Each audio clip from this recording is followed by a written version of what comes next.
नमस्कार दोस्तों, स्वागत है आप सभी का आपके अपने इस YouTube चैनल पर जिसका नाम है जीएस बूस्टर। मैं हूं अनूप उपाध्याय। सोमवार यानी कि आज 7 अप्रैल शेयर मार्केट में साल की दूसरी सबसे बड़ी गिरावट देखी गई। इसके कारण निवेशकों के 19 लाख करोड़ रुपए जो हैं वो डूब गए। जापान, हांगकांग समेत अन्य एशियाई बाजारों में बहुत बड़ी गिरावट देखी गई और आज का दिन जो है वह ब्लैक मंडे कहा जा रहा है। एक्सपर्ट का तो कहना यह भी है कि इस गिरावट की जो सबसे बड़ी वजह है वो है ट्रंप का टैरिफ वॉर यानी कि रेसिप्रोकल टैरिफ। यानी कि रेसिप्रोकल टैरिफ ने इस बाजार में जो है वो तबाही मचा दी। शेयर मार्केट जो है उसमें भूकंप आ चुका है। शेयर मार्केट जो है वो धराशायी हो गया है। 19 लाख करोड़ रुपए डूब गए हैं। और प्रश्न तो यह भी है कि कहीं ये मंदी की दस्तक तो नहीं है। भारत पर इसका कितना खतरा होगा। दोस्तों, ट्रंप के रेसिप्रोकल टैरिफ को लेकर कल हम लोगों ने इसी चैनल पर आपके साथ चर्चा की थी। यानी कि मैंने जो चर्चा की थी उसमें मैंने समझाया था कि टैरिफ क्या होता है, रेसिप्रोकल टैरिफ क्या क्या होता है और कैसे उसको कैलकुलेट किया जाता है। अगर कल की वीडियो आपने नहीं देखी होगी तो आप देख लीजिएगा। कल की वीडियो का लिंक भी मैं जो है वो साझा कर दूंगा डिस्क्रिप्शन में। लेकिन फिर भी आप जब प्लेलिस्ट में जाएंगे तो कल की वीडियो दिख जाएगी, उसको आप देख लीजिएगा।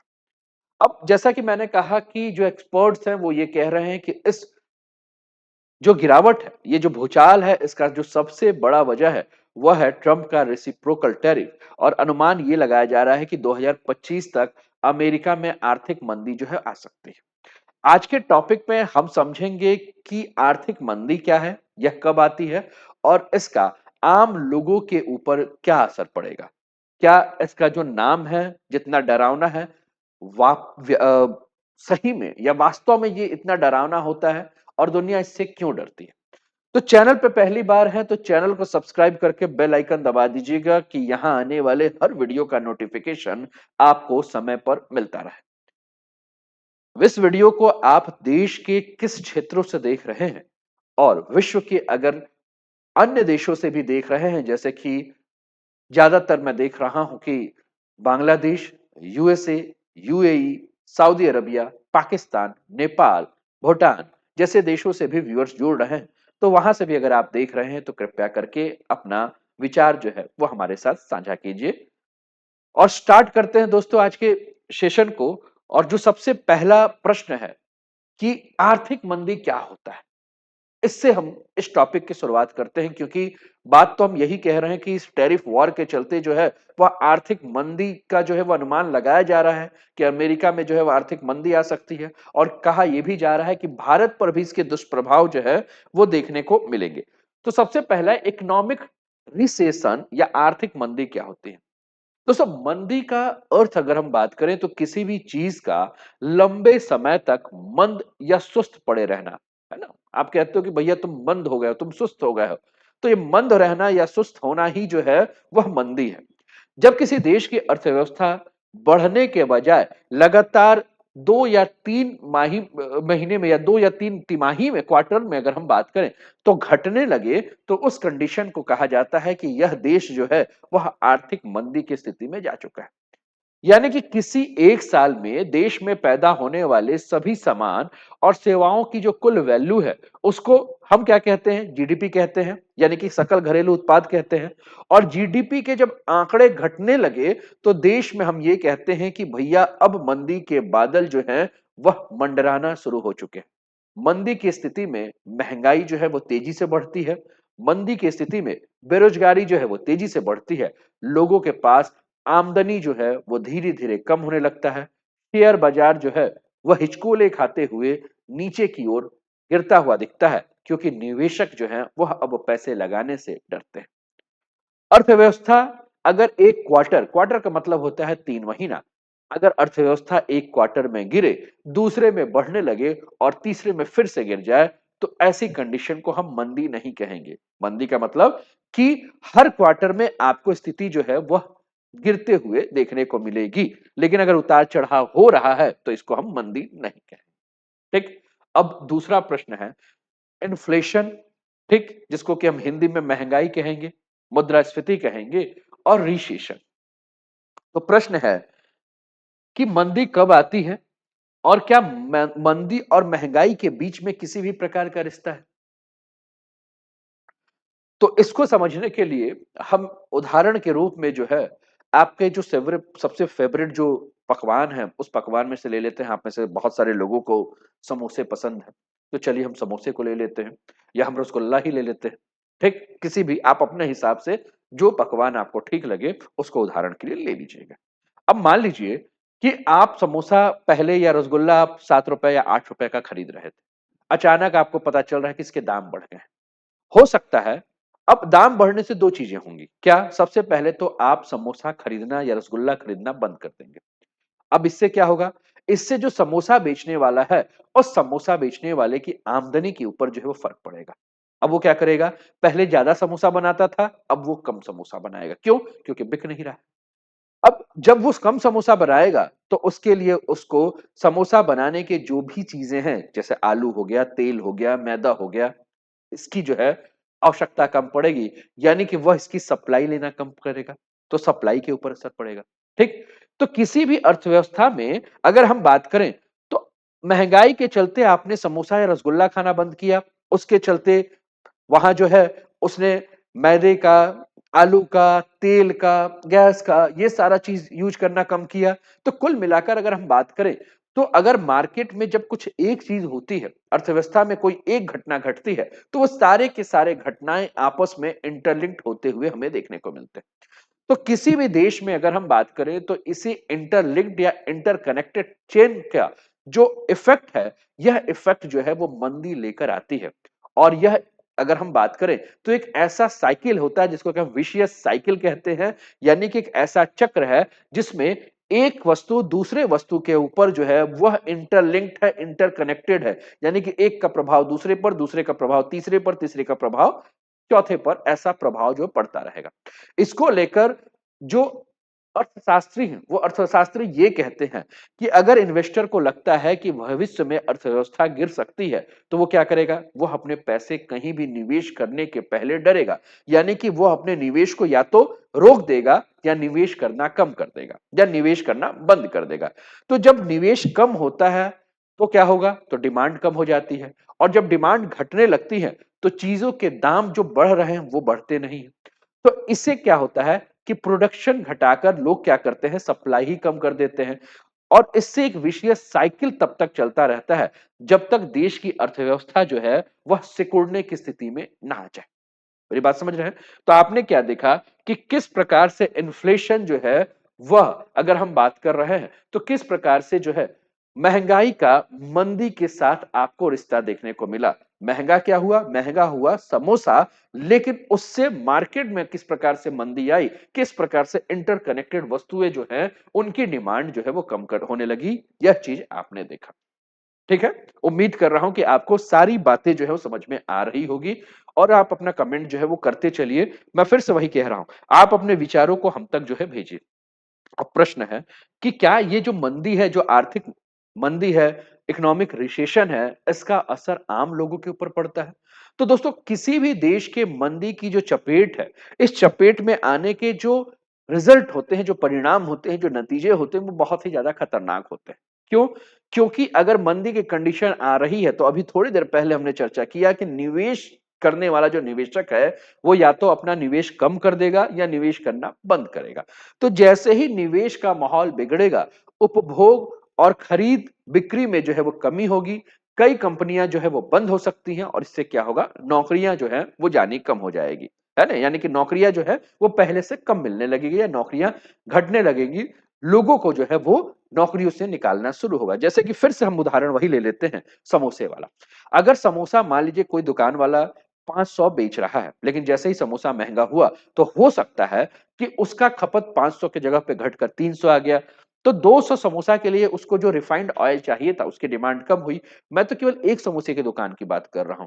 ऐसे अगर आप उस पूरे क्षेत्र में अगर हम बात करें तो मान लीजिए 500 समोसे की दुकान है और सभी समोसे की दुकान की अगर 2-200 कम हो गई, तो आप समझ लीजिए कितने नंबर्स में जो समोसा कम हुआ, कितने नंबर्स में रिफाइंड ऑयल की डिमांड होगी कम और इस हिसाब से जिस कंपनी से वो रिफाइंड ऑयल आ रहा था, वहां मांग कम होगी, उसकी बिक्री कम होगी, तो वो अपने यहां से लोगों को क्या करेगा?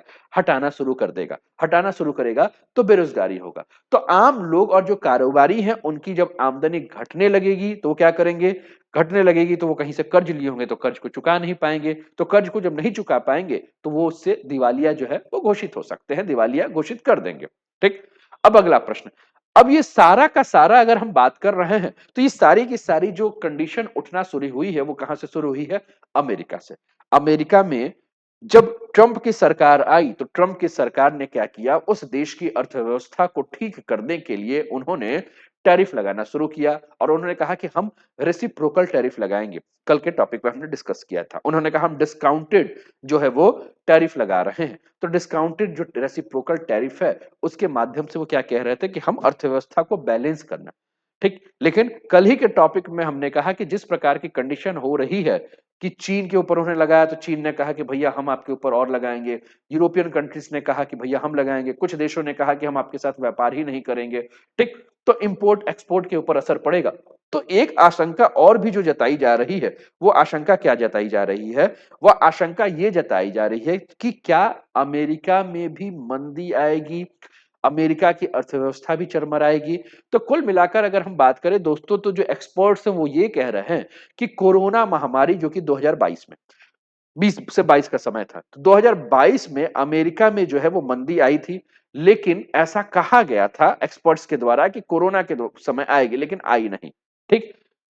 तो 2.5 साल जो है गुजर गए हैं, लेकिन अभी तक हालात जो हैं वो बहुत ज्यादा बिगड़े नहीं थे, अब बिगड़ना शुरू हुए हैं। अब अमेरिका में मंदी आ सकती है, इसको लेकर 3 जो है वो कंडीशन बताई जा रही है कि अमेरिका में 3 कंडीशन है जिससे कि मंदी आ सकती है। यूएस पेरल डाटा के मुताबिक अगर हम बात करें तो अमेरिका में बेरोजगारी दर फरवरी में 4.1% थी। ये मैं 2025 का आंकड़ा बता रहा हूं, यानी कि 2 महीने पहले का।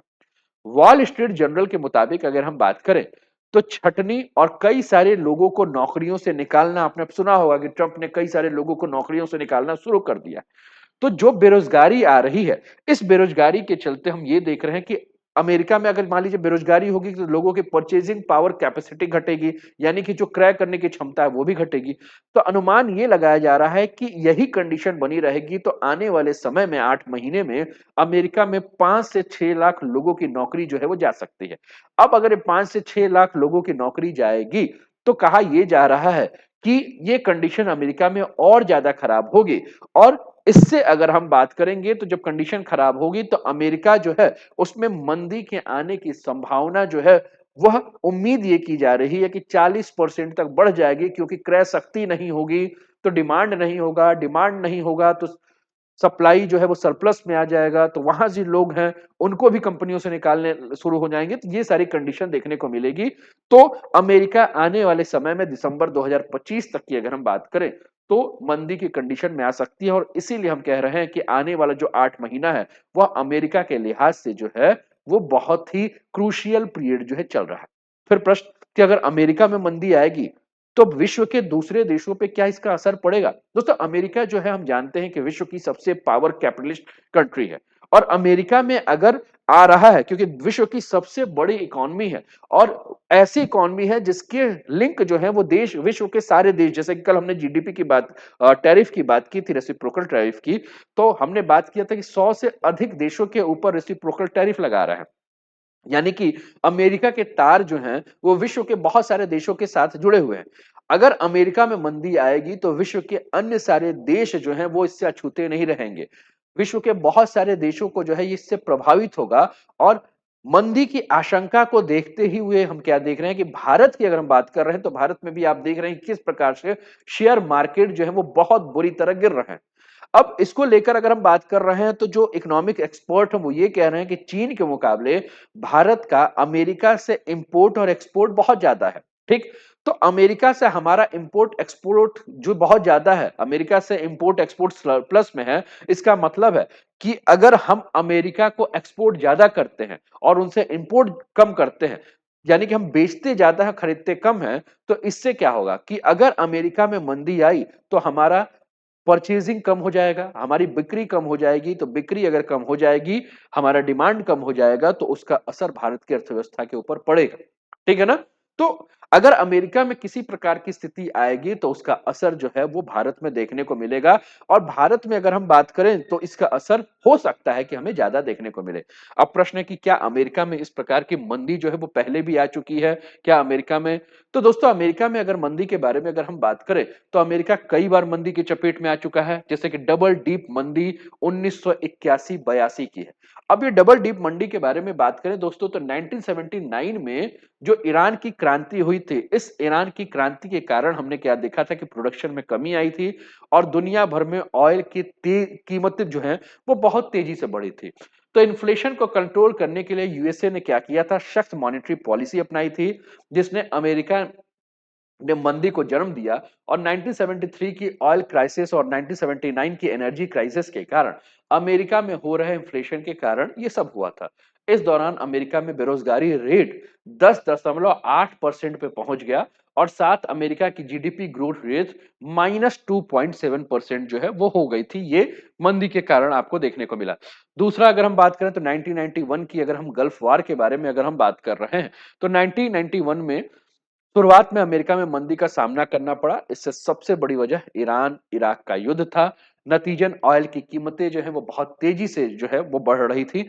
यूएस फेडरल रिजर्व की बात करें तो इन्फ्लेशन को कंट्रोल करने के लिए फेडरल फंड रेट को जो है बढ़ा दिया गया था। और इसके कारण अमेरिका का जीडीपी ग्रोथ रेट अगर हम बात करें तो -1.4% हो गया था और बेरोजगारी रेट अमेरिका का 7.8% हो गया था। इसके अलावा डॉट बम मंदी 2001 की ये घटना है, डॉट बम मंदी।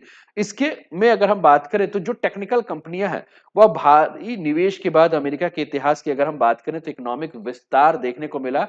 इसने डॉट बम बबल या इंटरनेट बबल एकाएक टूट गया। साथ ही बिजनेस एक्सपेंडिचर और इन्वेस्टमेंट भारी गिरावट दर्ज की गई। 9/11 के हमले ने भी अमेरिका की ग्रोथ पर थोड़ी रोक लगाई।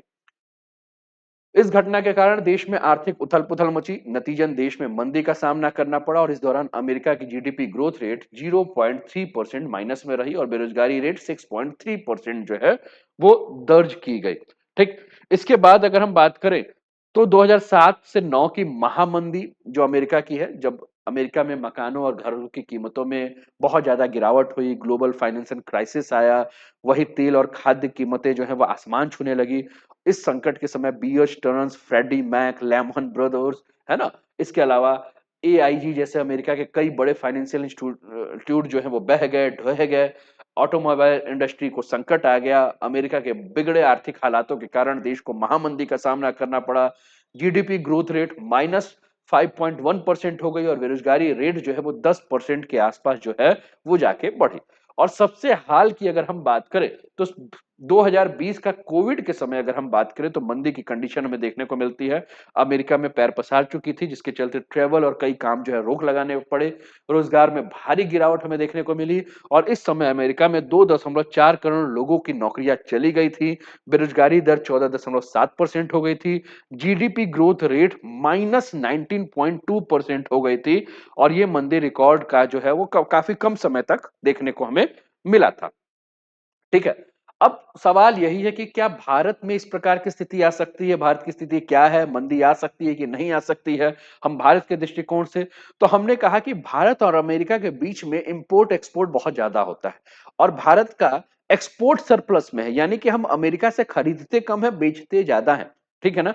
तो अगर हम बेचते ज्यादा हैं तो अगर वहां मंदी आती है, वहां लोगों के परचेजिंग पावर कम होते हैं, वहां लोगों की खरीदने की क्षमता कम होती है, तो उसका सीधा का सीधा डिमांड कहाँ, सीधा का सीधा जो असर है वो कहाँ पड़ेगा? भारत पे पड़ेगा। हालांकि अगर हमारी अर्थव्यवस्था अपनी डिमांड को मेंटेन रखे, खासतौर पे गरीबों की डिमांड बढ़ती चली जाए, तो मंदी का असर जो है वह कम होगा, जैसे 2007 की मंदी में हुआ था। केंद्र में उस समय मनमोहन जी की सरकार थी। सरकार ने ग्रामीण क्षेत्रों में डिमांड बढ़ाने के लिए क्या किया था कि सरकार ने जो है वह किसानों के ऋण माफ कर दिए थे।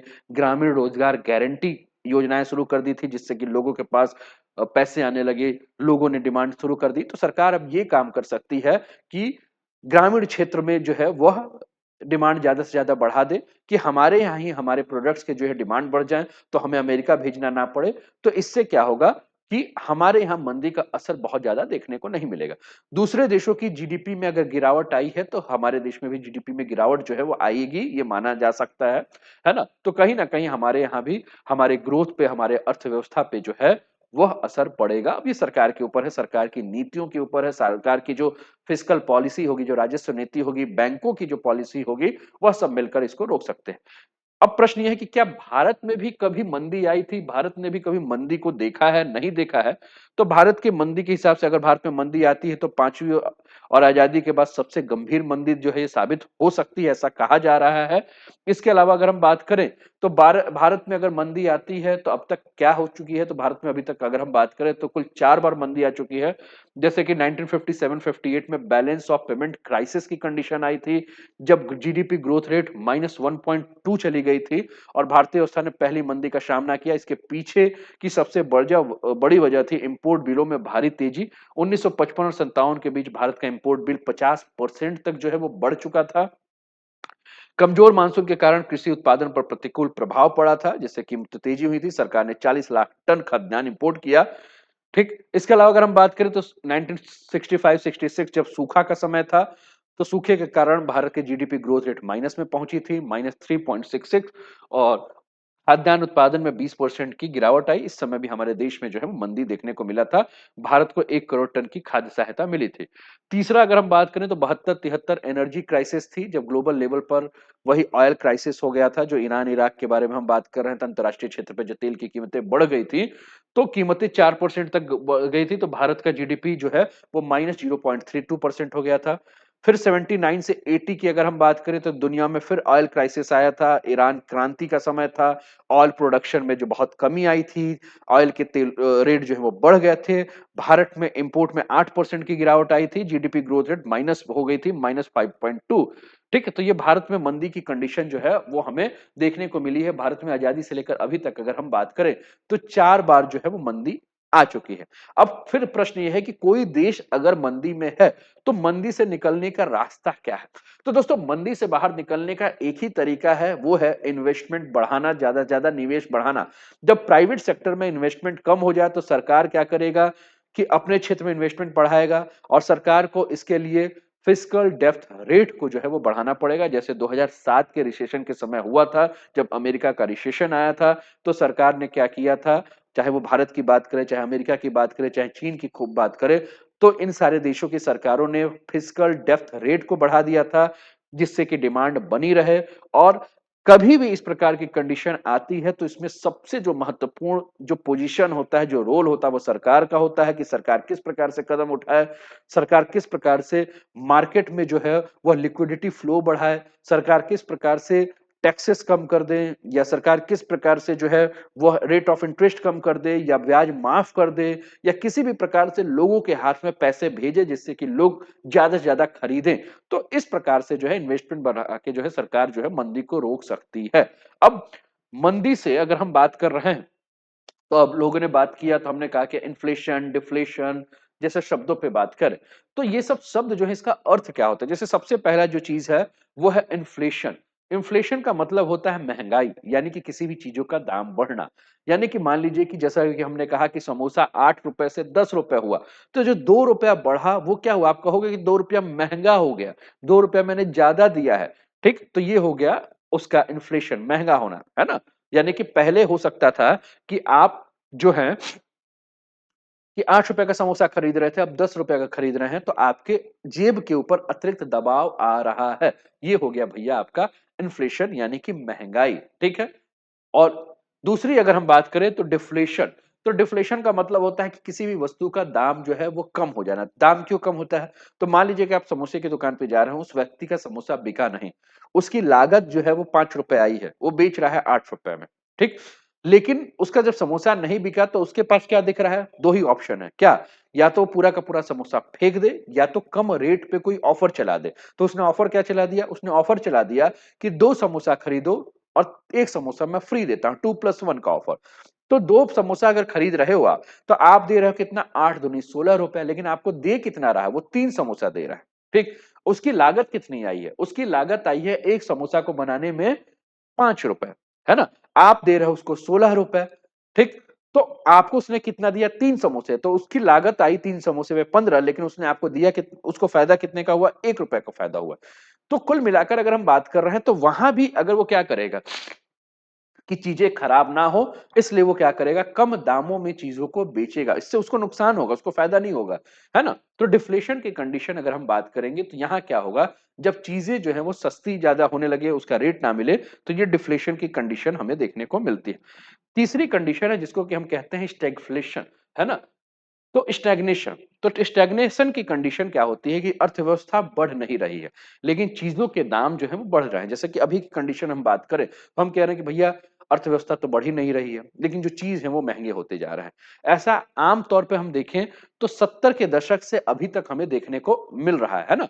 कि अर्थव्यवस्था जीडीपी का ग्रोथ रेट नहीं बढ़ रहा है ना? सब कुछ नहीं बढ़ रहा है, लेकिन महंगाई बढ़ती जा रही है। इस चीज को कहा जाता है स्टैग्नेशन, जिसकी 3 कंडीशन है, साइक्लिक, इकोनॉमिक और स्ट्रक्चरल, ठीक है? तो ये रहा दोस्तों आज का टॉपिक। उम्मीद करता हूं कि आपको ये टॉपिक पसंद आया होगा। कैसा लगा आज का सेशन जरूर बताएं, कमेंट करके अपने मित्रों के साथ भी साझा कीजिए और अपना ध्यान रखिए, स्वस्थ रहिए, मस्त रहिए, तंदुरुस्त रहिए, हंसते खेलते मुस्कुराते हुए जीवन का आनंद लीजिए। जय हिंद, जय भारत।